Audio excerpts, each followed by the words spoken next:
Here we go. 3, 2, 1.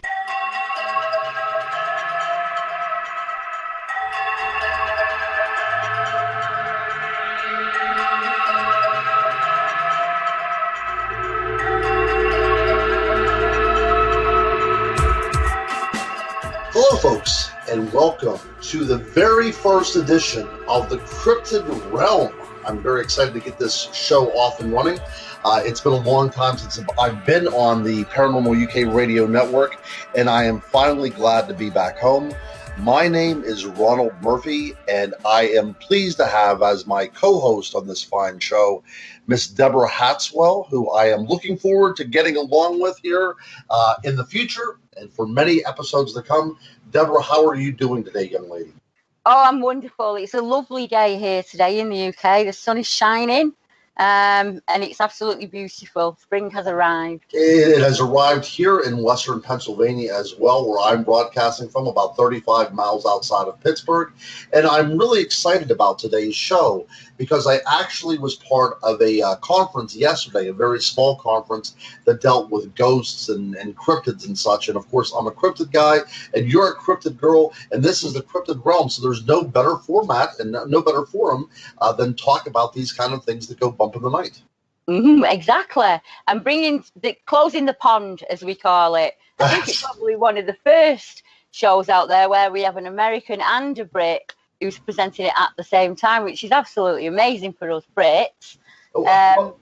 It's amazing for me too, because I think people don't understand that some of the things that we're witnessing here in the United States has either first been witnessed in the UK or is concurrent with some of the events that are going on in the United Kingdom as well. For instance, here in western Pennsylvania, we are having a rash of what would be called black cat sightings, big, large, cats. You folks have had that over there for quite a number of years, haven't you? Yeah, we've had one that hit the papers just this week of a very muscular, a gentleman took it on his CCTV. That's quite a thing in the UK. Everybody has a video camera attached to the house or the car. And you see this very large animal with the looping tail with the spot on the end. It looked almost cheetah-like, but completely black. And the area where I live, up in Lancashire, just below the Pennines, I think there are 22 accounts of the Bolton beast, which is described once again as a very thick, muscular, puma-looking cat. See, that's incredible. Now, your location is fairly wild, isn't it? I mean, whenever Americans think about the UK, they only have, the image of London in their head and the underground and Buckingham Palace and things like that. Yeah. But I don't think people realize that once you step outside of the cities, you're in very desolate areas at times, aren't you? Yeah, it's not. I live in a prime example of it. In the UK, where you kind of live in conurbations of towns, and the urban sprawl is contained in an area. And even then, you have your natural rivers and wildlife corridors that run between them. And I'm very lucky. I live in what I would class as a town, but at the back of me, it's just open fields and countrysides and woods. That's ideal for a large cat-like animal to roam around. I think it's in the last survey, only 2012, only 9.8% of the UK is urban. And that included roads and, like hospitals and things like that, schools and playgrounds. That's a massive amount of spare land. And you know what, Deborah, as we go forward with this program, I think that's some of the things that we really need to focus on when we talk about these kind of strange things that are involved in the cryptid realm. Same here with the United States. I live in Pennsylvania, which is quite a large state, about 350 miles across. But we have Pittsburgh on one side, we have Philadelphia on the other. Yeah. And everything else in there is farmlands and, very wild tracts of land. That's really much of the United States, even whenever we think of things like New York City and the whole New England corridor. For instance, Maine, it is one of the larger states in the East Coast, and it is the least populated state east of the Mississippi. So put that into perspective. There's a lot of land here in the United States that people don't understand could hide quite a thriving population of unexplained, unknown animals yet to be cataloged by science. And then you have the problem, us Brits, when we look at America, we imagine, say you say New Jersey, most people imagine this quite upbuilt place like upstate New York. New Jersey is vast amounts of land, isn't it? There are lots of cryptids along there. Yeah, we'll have to have a show sometime on the Jersey Devil, which is a very interesting cryptid. You know, such a popular cryptid that the New Jersey hockey team has named, you know, itself the New Jersey Devils after this particular little cryptid that was sighted, several, 100 some years ago. But what is interesting is we have the Pine Barrens there in New Jersey, which is this very desolate area. Parts of it you can actually physically see. Parts of Atlantic City, but for the most part, it's just wooded, barren landscape. And a lot of people don't understand that. Even here in the United States, people don't understand. And, whenever you visit these places, you only think of the cities, but you don't think of everything else, all the other trees and woods and mountains that go along with the state. I mean, I know myself that we never think of private land or Ministry of Defence land, as we call it in the UK. Then you've got your national parks on top of that. Then you've got all, like for us, a lot of the colleges own forests that you actually need permission to go into. And we also have what's called areas of scientific special interest, meaning something has been spotted there that is rare. So that area, you can no longer walk on it or visit there. And then we also have the problem in the UK that not everybody's a walker. There are the wild camping set, and like your anglers and people like that, but we don't have the huge hunting culture that you have in America. That's right. That's right. Yeah, I do understand exactly what you're talking about. We have a lot of people in the woods, but again, getting back to this, even whenever you go hunting, people, even the most diehard hunter, is only going maybe a mile and a half back in the woods. That was my point. Yeah, exactly. You've got all these people that claim that they are outdoors there, and you see it yourself on Facebook all the time, and they're saying, "Oh, look at this Bigfoot structure," and you know quite well it's just it's not a bivvy that someone's knocked up for the night kind of thing. Because I think people don't recognise natural signs outside, so because they're not out there, they walk the dog on the path. They get out the car, they walk the dog, they get back in the car and they go home. That's kind of what it's like in the UK. There's not a whole lot of people out there looking for the start for any cryptids. Yeah, that's an excellent point, because in my other life, my regular, more mundane life, I'm actually involved in education. And one of the things that's happening here in the United States, we have something called nature deficit disorder, where people simply do not know how to interact with the natural environment. And I think that's very, this is a very interesting way to look at things. So are people seeing animals and simply misidentifying them, or are they indeed seeing something that, could be termed paranormal, whatever? The interesting thing about the black cat sightings, to go back to where we started from, Pennsylvania at one time did have a population of mountain lions, and only until about the late 1800s were they finally exterminated. So it's possible that we still had a remnant population that remained intact around here. People still see them drinking out of swimming pools and such. And some farms, like you had mentioned before, some farms are still experiencing predation that our game commission will not admit is done by, a population of mountain lions, because they're not supposed to exist anymore. And the other thing we're seeing genetic diversity too. A lot of people are reporting black panthers.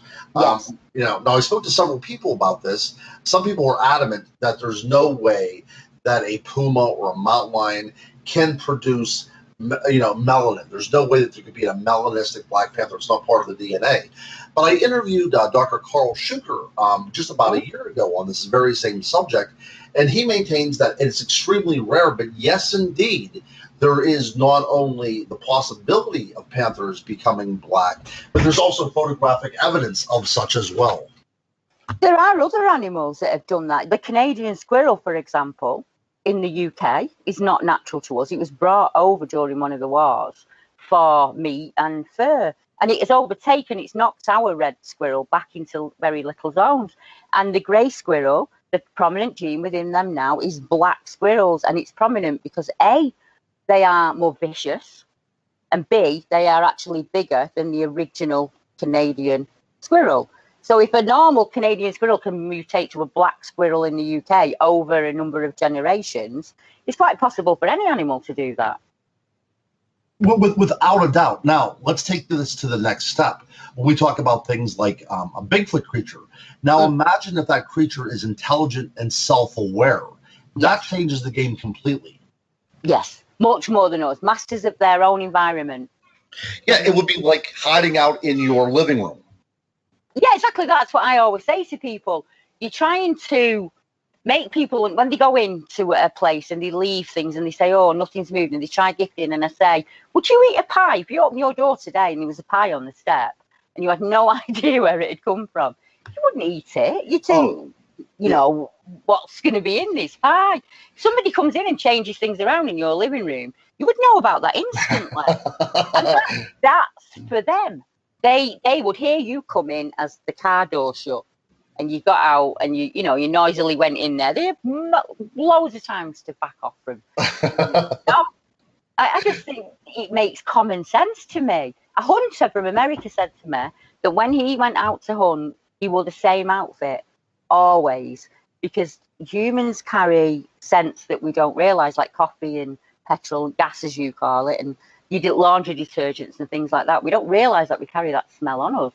So whether we called it a cryptid or a cat or a Bigfoot, dogman, whatever you wanted to name it, if it's corporeal of flesh and blood, would know you were coming, before you even got there. Right. Now, what our investigators like to do here in the United States, and I'm not sure if it's the same way in the UK, you'll have to let me in on this, but the investigators will go out of the woods and immediately start banging on trees and hooping and hollowing.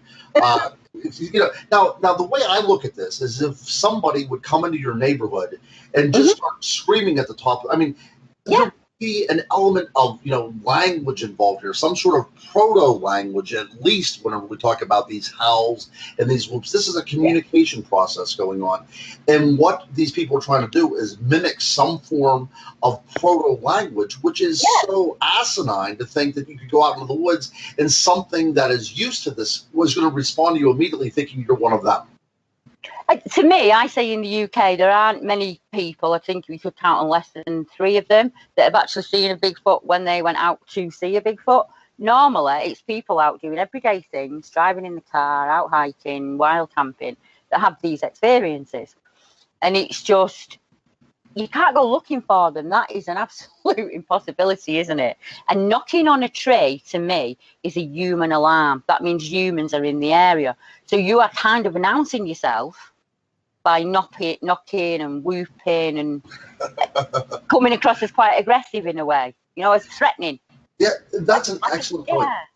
Whenever I go out on an investigation, I try to have a part of my team to be a female, because it seems to be very much less aggression associated with the female figure. Whenever you go out there, there's not this animosity, not this confrontationalism that's already inherent within the human being, within the male human. But I try to take out a female. But absolutely, what you said is pertinent to this, because you're going out there intimidating something that lives in a particular area, and it's going to do one of 2 things. It's either going to retreat or it's going to confront you. And most of the times, I think, if they're a self-aware animal, knowing what we're capable of doing, they'll simply retreat. You corner anything with young, and it will see you as a threat. And I know when Jane Goodall started to try to build a relationship with the chimpanzees, she didn't go in there. She sat quite far away and let them come to her, and that took many years for her to build up just enough trust that they would be in the same area as her. And I think you're right about females. We're not seen as aggressive. A lady in the woods picking herbs, say me, picking herbs and just foraging, is a lady in the woods just going about her business. I don't have a camera. I don't take audio equipment in or anything like that when I go in. I like to go in quiet, because I think that's when I'll get something. I won't. And there are researchers in the UK that do want the video, they want the film, they want the action, but I think sometimes you've got to put that down and kind of connect with nature in a way. Like you said before about them knowing everything, we need to learn that wood back to front. That's right. Well, another interesting thing about the UK is, as I have 11 books out on the paranormal or on, cryptids or whatever. I have 5 books out on cryptids. But what is interesting about this is I look at the history of the reports of such thing, and invariably, any cryptid I write about, we're going to have to touch in on the UK because it's such an important Western part of our, of our culture, and that's, really where our thought processes come from this tradition, this English tradition.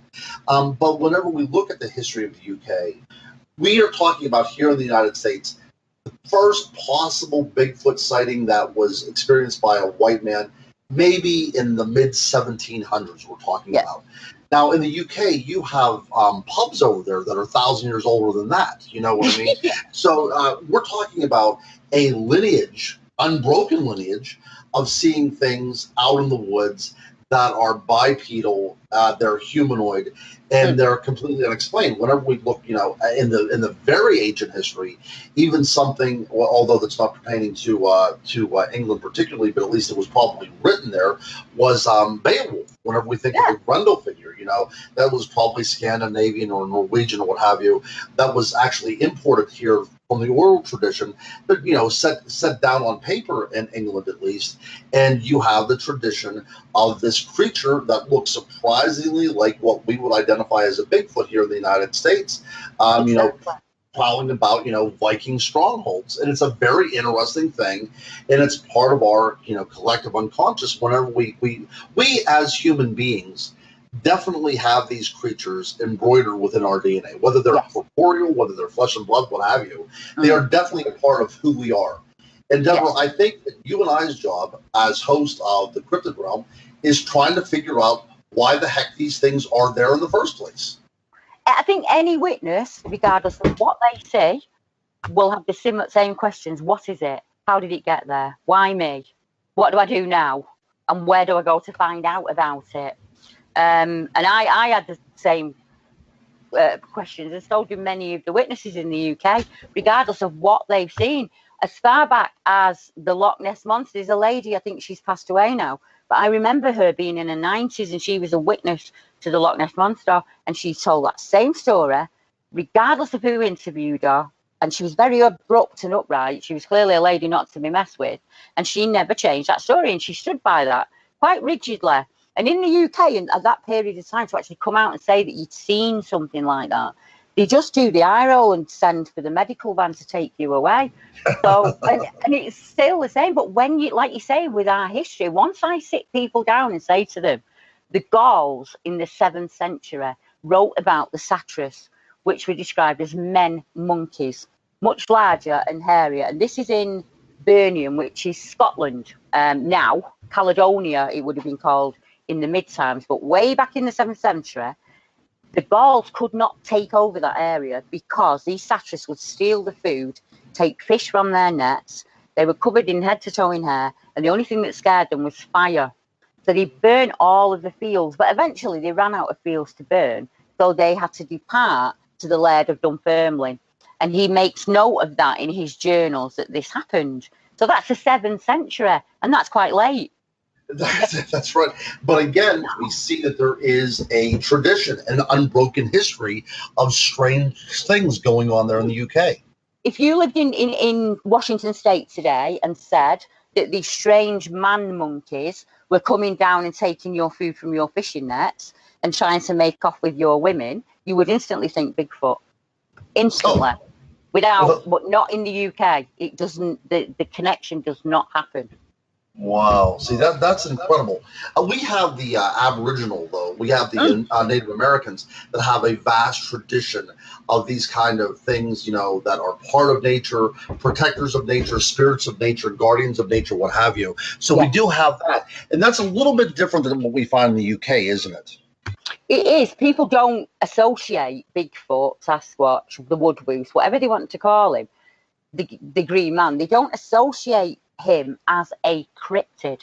It's kind of, you've got to get over that first. Most people in the UK would not know what a woodwoos was. If you ask them, he's in our churches, he's in stone carvings, he's a skull far back. But like the Native Americans, most Brits don't realise we had our heritage taken When the Romans came, it became punishable by death to be a pagan, to be a Brit, to be Pictish. It just was not allowed. So we'd lost all of that.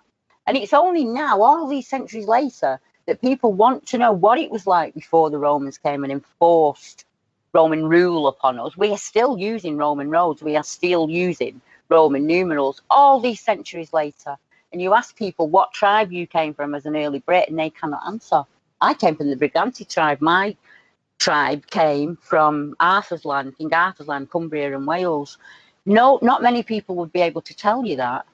It's not something that is spoken about. It's just not there. We're not, at least with the Native Americans, you have that history and it's taught in your schools and there's books about it and you can find out about it and you can go and visit people and there's nothing like that in the UK at all. I was handed a book at 15 when I asked about it, and a book that somebody had wrote that was fiction about a caveman that lived in a rubbish dump. No, wait. That isn't quite. Now tell me, it was about what lived in a rubbish dump? I saw something that looked like an ape and a man combined at 15. So like the only place I could think to go to in 1982 was the library. I thought it must have been a caveman or something. So there'll be a book about it in the library. And I went to the lady and explained, and she said, "Oh, I've got something for you." And she gave me this book, and it's called, most people in the UK will know it, Stig of the Dump. And it's a fictionary children's tale about a caveman who lived in a garbage dump in Britain. And that's what she gave me. And that was all I could find on anything that looked like an ape. It took me 36 years to get round to the Bigfoot angle by trying to work out what it was I saw that day. Right. See, and that's interesting, and I'm glad that the fates have put us together as co-hosts of this show, because I've yet to experience anything. I've never seen anything, an eyewitness to any of these types of creatures, and that's very interesting because I'm constantly on the search to either uncover or, as the skeptic side of me, to sort of deny the possible existence. But as with you as an experiencer, then this is a completely different outlook, isn't it? That's made my life. What you said there, for me, I not only tried to prove what I saw, I also tried to debunk it. I want to know the truth of what I saw. I don't want somebody else's truth. So at first I thought he was a monster. And then I thought maybe he was an ape, or, just an ape that was running around. But it's only after talking to other people and learning the theories behind things. And now I've got the knowledge of a 50-year-old woman. I can start to put it together and work out what it was. But back then, I wanted to validate what I'd seen. I wanted somebody else to say, yes, I've seen that.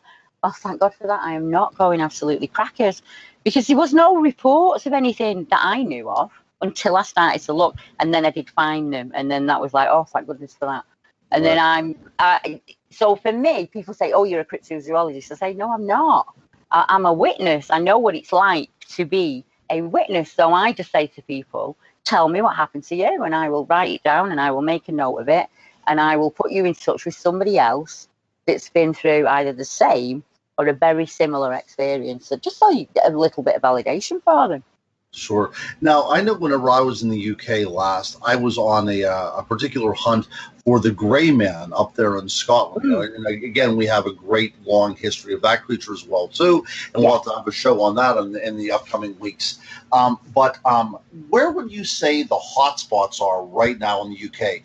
Where are you getting reports of these Bigfoot-like creatures the most? Well, where you've just said, by Matthew, we have a history there, don't we, going back forever, of the grey man, the running man, some of the people call him. I've noticed by mapping, when the witnesses give me the accounts, I map them on a Google map, and I've noticed that there are hotspots. Cannock Chase is one of them, and that is quite famous down there for werewolves, pigmen, UFOs, sheep squatches, Bigfoots, you name it. Cannock Chase happens. It's a kind, but it has an ancient site there called Cannock Ring, and I think it might be something to do with that. But the Cairngorms as well, where you said. Right, yeah. Cannock Chase is one of these places where it is like the paranormal perfect storm. We have ghosts and hauntings and UFO activity, and even fairy activity is another thing, one of my great interests. But yeah, it seems as if, and a lot of people talk about portals or interdimensionality among these creatures. it's possible there's some places in the world that is a doorway to another realm, and Cannock Chase possibly could be one of these places that is a, you know, what we would consider a doorway to another dimension. It's quite strange in the fact that normally when you find a cluster of sightings, they're usually around the rivers. And Cannock Chase is a spot, between the Pennines and the sea. And Cannock Chase is very central, and it's the farthest probably away from the sea that you could actually get in the UK. But there is a very large cluster of strange accounts going back to the 1800s. The first account of Cannock written in the newspapers was the 1800s, but that was only because newspapers were invented then. We don't know verbally how far back the werewolf is spoken about. And like Castle Ring, we've got this ancient site that was probably built about 500 BC, right in the middle of Castle Ring, of Cannock Chase. And then the sightings kind of filter out down the waterways and move off. So you can kind of see a pattern of things coming in and moving out.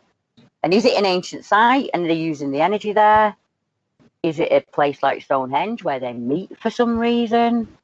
I have no idea, but you are correct. It kind of, is it a vortex? Is what is happening at Cannock that you've got black-eyed children, we forgot about that, Slender Man, the Tall Man. Anything that gets reported is seen at Cannock Chase.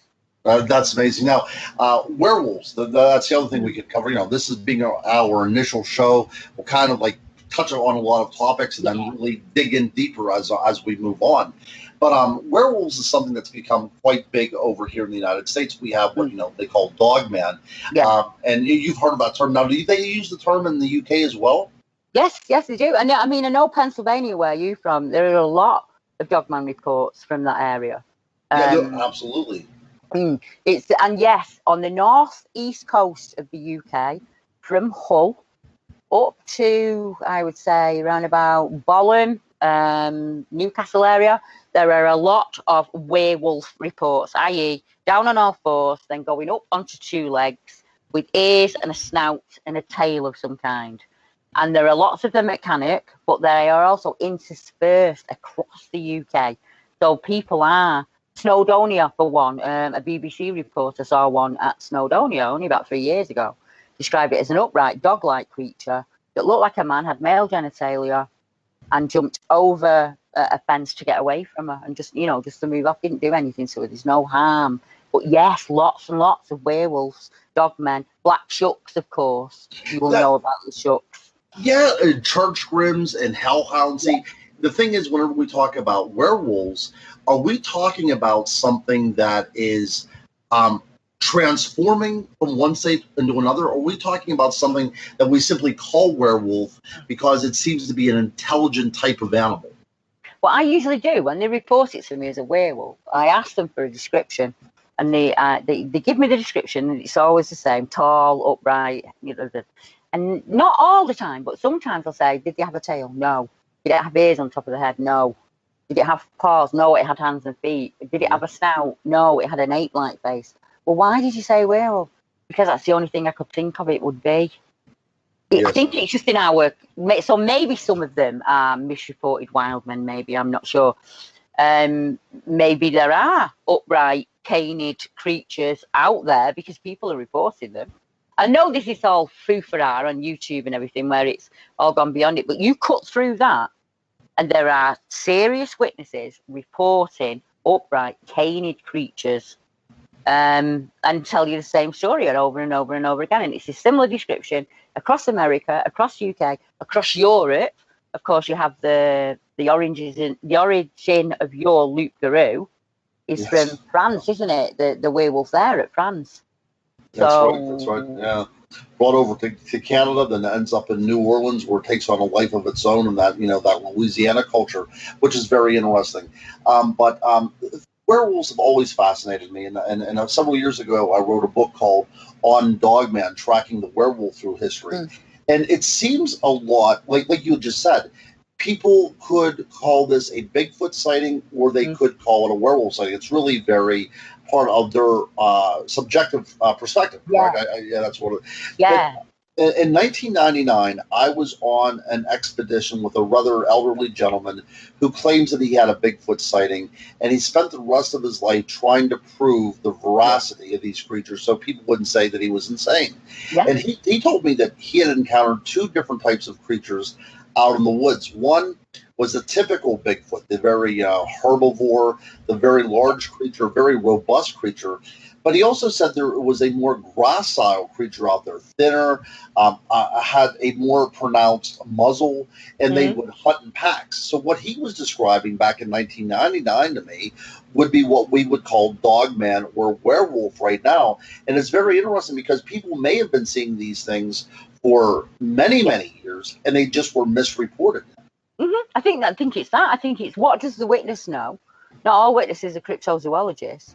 So they see an upright, hairy, moving thing, and because of Hammer House, and you think, oh, werewolf. It's it's this kind of, I've seen a werewolf. And as I said, there's a lady, as you said then, it was a gentleman. I know a lady that's trying to prove what she saw.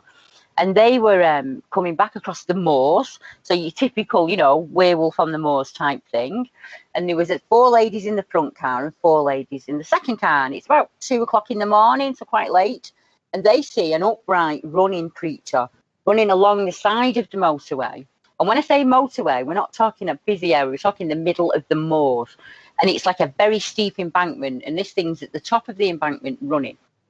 Now, the first girl to see it saw it full on, face on, and she said it was clearly female.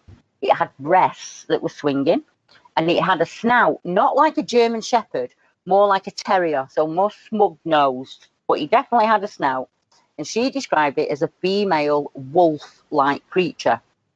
Then, as she says, look at that, can you see that? Everybody turns to look at it. So as you can imagine, they're doing about 70 down the motorway, and this creature's running the opposite way of them. So as they're turning, they're then seeing side profile and the back. Now, there's no tail mentioned, but she distinctly said snout.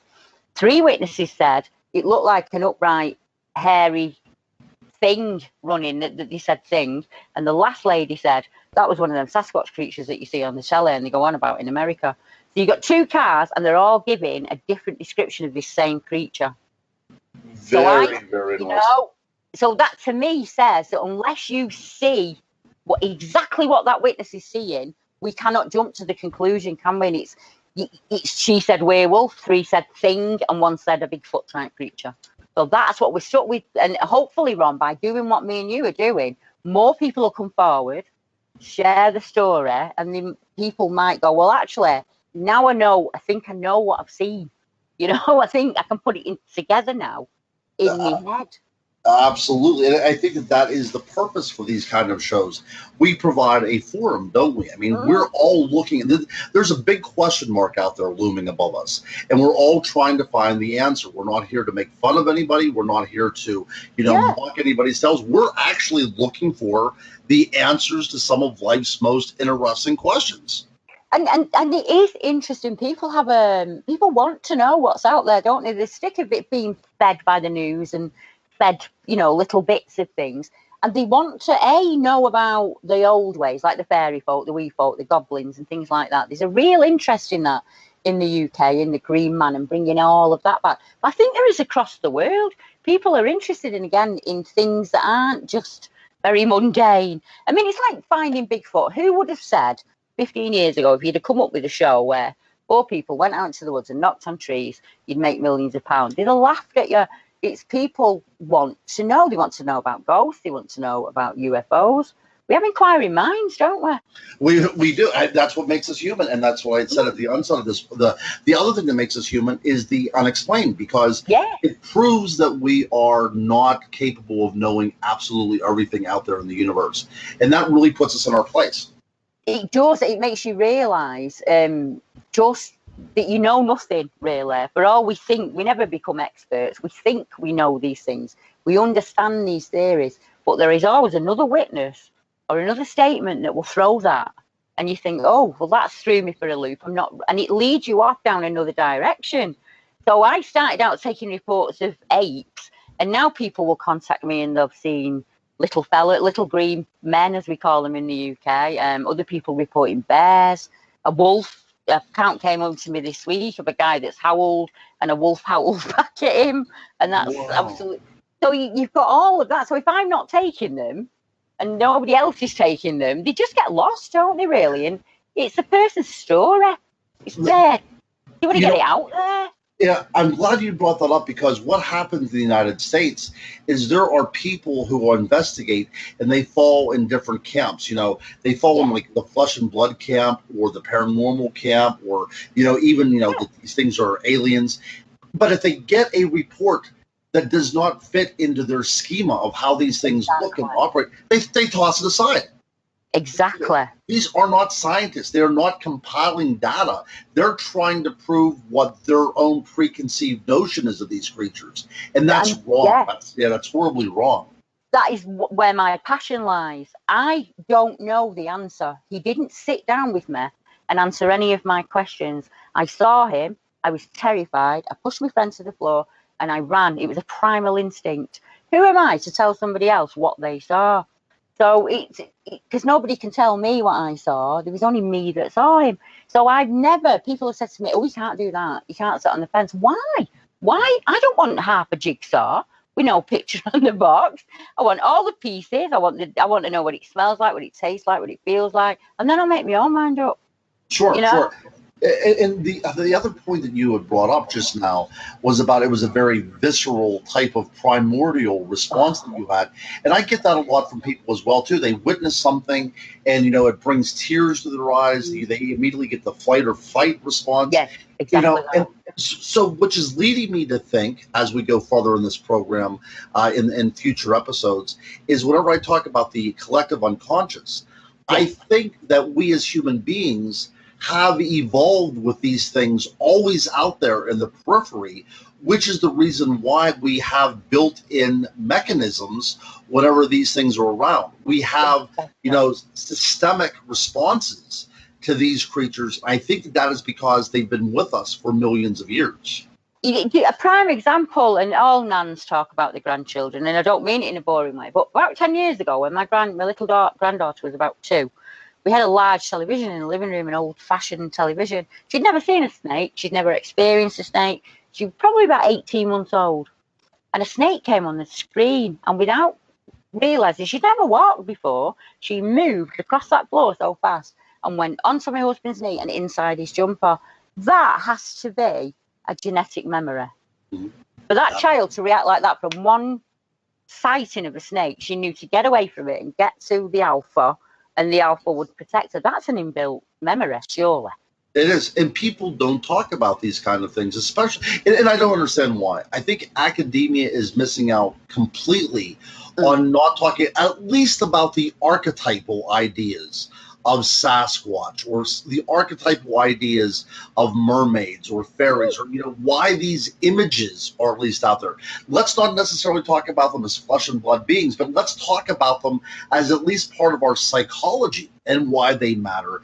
And I think we start peeling off the layers of this paranormal onion, we are getting down to a primordial level that can only be explained through first person witnessing, accounts, interactions at one time. I mean, I didn't even just run. It wasn't just flight or fright. It was leave another victim and then get out of there. That was real. I didn't think about that. That was just a complete reaction. And I hear that so many times from other witnesses. One guy in Yorkshire nodded at it and said, all right, he didn't know what to do. He just acted without thinking. Because that's it. You're there, you're in that split moment. That's all you get. And then you spend the rest of your life thinking about it. You don't think about it in that actual moment. So it is something within us that recognises this as a threat somehow. That he didn't do anything to make me feel threatened. It was more, how do I explain it? Just that was it, what you said. It was just an inbuilt memory. Right. Well, I have a similar type of experience. I didn't see anything, but I was out with my children and my wife at the time, and we were simply going on a hike. Now we had to drive considerable distance to this particular mountainside here in the United States. Actually, not too far from where I'm living right now, and it had rained along the way. So when we got to this particular area, it was already late afternoon, and a very heavy fog was blanketing the area. But there was one paved path in, and it was the same path that led you back out. So there's no way of getting lost. So we decided to continue on our walk, even though it was foggy. As we started going deeper into the fog and into the forest, I had a little baby at the time in a stroller. My two other children were walking beside us. And immediately, just as a parent with children, I get a feeling that this might not be the best place for me as their father to take these children, any further. So, I start getting this kind of weird feeling, but I dismiss it because, my grandmother would use the term willies, something's giving you the willies. Exactly. And yeah, and so I kept on pressing on because, here I was, a dad in his mid 30s, and there should be nothing to be afraid about in the woods, on a paved trail as I'm walking. But my wife, who really did not believe in any of this kind of stuff, she came up beside me and she said, I think we need to get out of here. Now, we did not communicate anything to each other, but she came up and stated this. And my son was absentmindedly throwing rocks into the woods because I think that he was a little nervous as well. And I decided to turn the family around and get out of there. And but his rock throwing was making me very, very nervous. So I asked him to stop. And, he kept on throwing rocks. And I turned around and I said, Donovan, seriously, buddy, you need to stop the rock throwing. So we kept on going. And then the rock throwing happened again. I turned around and I said, Donovan, please, buddy, you need to stop. And he reached down to his feet and picked up a rock. He said, Dad, something threw this rock at me. So we hurried up and got out of there. We were probably 7 miles up on top of a fairly large ridge. And we were the only car in the parking lot. So there was no other human beings around. So I don't know anything else in Western Pennsylvania that's capable of picking up a rock and throwing it. But it's these kind of anecdotal stories that keeps me investigating, keeps me writing about these things, keeps me, on the radio with somebody as knowledgeable as you to talk these things out so we can have a really intelligent discussion about what we're dealing with. See, you said that you'd not had an experience. That is an experience. That would be classed as a BRFO, as a Class C experience. You are out in an area and your animal brain has picked up on a threat. Now, it's not something we use our animal brain very often anymore because we don't need it to survive. But your DNA has noticed something, whether it be smell, sight, sound, body language, something has changed in that area and you have picked up on it and you've acted on that. And you and your wife have both felt that feeling that you are not along or not wanted in an area. And there've been lots of studies into that. And it's a scientific, they love the scientists, don't they? The scientists say it is a scientific fact that you are picking up on something in that area that you can't see with your eyes, but your brain knows something's there. And if you said to anybody else that was walking down a path and had a rock thrown at them, they would instantly say, oh, that's a Sasquatch, or that's a Bigfoot, that's a wild man. It's just you're the type of person that has to see it with your own eyes to say that I've had an experience with a Bigfoot. You explained it as, I've never had an experience, but this happened to me when I was out with my wife. It depends on how you look at it, doesn't it? Right. The idea also of this primordial part of the human brain that we think is all but atrophied, all but turned off. The idea that we can pick up scent markers in the air, even though, we wear perfumes and all this other kind of stuff, trying to procure ourselves the opposite sex, people think that we have turned that animal side of us off. But there are things out there in nature like pheromones or even infrasound that can directly impact who we are. And I don't think a lot of people are talking about this on a scientific level either. I have a friend in Ohio, and sadly he's passed on now. But many years ago, he did take part in a documentary, and he talks about it, but I spoke to him about it in Skype. And he was out in a very similar situation, but he was on his own. And he experienced what he described as infrasound. And it moved him from the area. And he was sick every day from that day for about 7 or 8 years, and then he passed away. And he was never well again after that day. And he always says that what he experienced, he felt within him. It took his legs from underneath him, and he lost about, as if he blacked out, really. He lost 2 or 3 minutes of time. And that was after trying to enter a cave, and he'd had that feeling that you had, and he had ignored it. And he pushed on a little more and ignored it as the feeling felt. And he said this raw came from within the cave. It was in Ohio, actually. And he felt it within his chest, and he actually died of a cancer of the blood that had contracted through his lungs, and it spread throughout his body, and he passed away. And he said to the day that he went, it was infrasound that did that to him. See, as an interviewer, I've spoke to very big and burly, men who are out in the woods hunting all the time, and I've heard, these very large men tell me about, it bringing tears to their eyes, or them, falling down and starting to weep, or losing their bowels, or losing their bladder.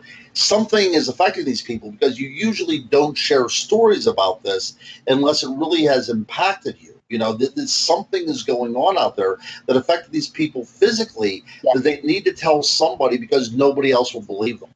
Yeah, exactly. I think it's harder for the men, especially in the UK. It takes me a lot longer to get their accounts than it does the females. They'll quite open up to me quite quickly. But men have to kind of trust me on that basis that I'm not going to... To me, I don't care how big or burly you are. My dad is an incredibly big, powerful man. And back then, he was in his prime, and it dwarfed my dad. It could have flicked my dad with its little finger, and he would have been no threat to him whatsoever. It's that kind of fear that even the most strongest man that you know is nothing compared to this thing. And we have soldiers that come forward and say, I could not go back on night duty. It affected me that much. I got signed out of the army. I cannot go back out there and see it again. And these are men with guns. And there's nothing can prepare you for it. You can't prepare yourself for a lion. Yes. Or this is beyond that, way beyond that. Well, this being our first show together, I'm excited already about the interactions and the chemistry that we have, because you've also hit another nail on the head. We talk about the idea of the collective unconscious. Now we're talking about the ideas of the need for heroes, aren't we? Yes. Because who are going to defeat these monsters? So who defeats the Grundle but Beowulf? You see, you have to have these larger-than-life characters come in. Same way when we look at, the David and Goliath type characters from the Bible, we have to have a hero. And the idea of hero building is directly related to the monsters that haunt our world. And I think that this is another fascinating thing that we have to look at as well too. Who could defeat the Green Knight except Sir Gawain? You have to have this Arthurian type of. You have to be a chosen person in order to face these kind of things. So, that's other episodes in and of themselves. But you have to understand that without monsters, we do not have our heroes in place either. And we also have that human thing, don't we? Fearing what we don't understand. That's right. Instant fear becomes attached to it. So we don't understand it. So it's either magical or it's going to kill us and eat us. That's another great point. So we have this fear of death. So things that bring death is kind of like a tangible death coming upon us. You know what I mean? Exactly. And so we fear the night. We fear the things that live in the night. And I truly believe that goes back to whenever we are all gathered around a campfire, and, the eyes that are staring in at us, we're looking at it as prey rather than the most dominant species on the planet Earth. I agree with you 100% on that. And I think it's getting back to that, tuning back into those senses, that would probably make you the best cryptid hunter in the world. Other than, you don't need your GoPro, you need to think wild.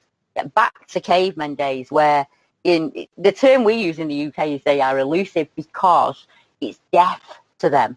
To us, it's nothing to be seen. To them, it's life or death. We don't know that they're not been caught, same as in America. There are cases where they talk about them being injected by the government and taken away, but that's the whole of the show. But to actually acknowledge that there is something around about 7.5 foot, much bigger and stronger and more adapted to your world than you are, that can move in the night, is our worst nightmare, isn't it? So accepting that is one of our biggest hurdles. Yeah, You that's know, true. That's true, because we're vastly lacking in heroes, aren't we? We don't have any King Arthur stepping out anytime soon to battle these monsters. So now it becomes us against them, and I think that's why people, they look at the woods, they go camping in the woods, but there is still that bit of fear and dread whenever we talk about venturing out into the woods anymore. The 21st century, we have become so acclimated to electricity and all these kind of, these first world type of problems that we have, that we are seriously not equipped to go out into the woods and handle ourselves there anymore. I've been out a number of times in the past couple of weeks. It's become now in the UK, there are so many researchers, people are actually meeting up. It's like the very early days in America. So I've been out to a couple of places and spoke to some people. And I watched a gentleman the other day. We were in the most amazing scenery I have ever seen. There was food everywhere. And the reason we went there was because a photograph had been taken on what looked like your typical Sasquatch walking over the hill. So I always say we have to take a comparison shot, and we have to take one as quickly as possible. So only 7 days had passed, luckily, and we went back and we took the comparison shot and nothing was there. But there was one gentleman with him, and he never put his phone down at any point. He viewed where we were through his phone, and that made no sense to me whatsoever. I just thought, why? Put the phone down.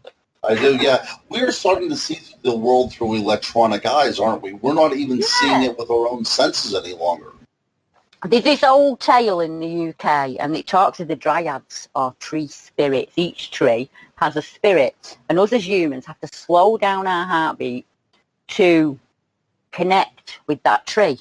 Now, in 2018, you've got scientific studies saying, well, actually, we thought that sap moved through trees by a method of oscillation. Now we realise that trees have a heartbeat. So 15,000 years later, we scientifically proved that trees have a heartbeat, and us human beings can feel it and connect with it. Not through an iPhone, though. I think you have to put the phone down and, to slow us right down. We're so used to, even when we're out walking, we're thinking things through, what's happened at the office, what we're going to do about the kids, what we're going to have for tea. Your mind's still ticking in a 2018 way, but you have to drop that, I think, when you're out. That's my time. When I go to the woods. That's right. Well, that's absolutely true. And as our show is winding down here, I know we have probably about 10 more minutes to go. The one thing that I want to leave everybody with is we are not in any way separated from the natural world. We're still part of that web. We've chosen to step out, but it's never chosen to leave us. It's always been there for us.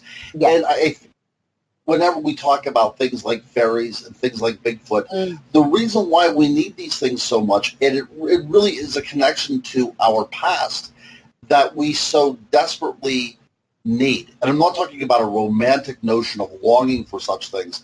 I'm talking about a desperate human need for such things. Yeah, that connection, absolutely. Yeah. One of the critics used to say to me, well, why aren't the wild campers having experiences? They're out all week, and, week in, week out, they're not having experiences. So I went to the wild campers, and they are having experiences. Nobody had bothered to ask them for 18 years, unfortunately. And they came forward with all the same stories, that they were seeing small people, they were seeing hands going under tents, they were having tents that were urinated on, stones thrown at them, tall giant figures in the woods. Exactly the same things that's happening over there in America. And because nobody went to them and said, yeah, guys, you're all experiencing the same thing here. Maybe get together and swap a few stories.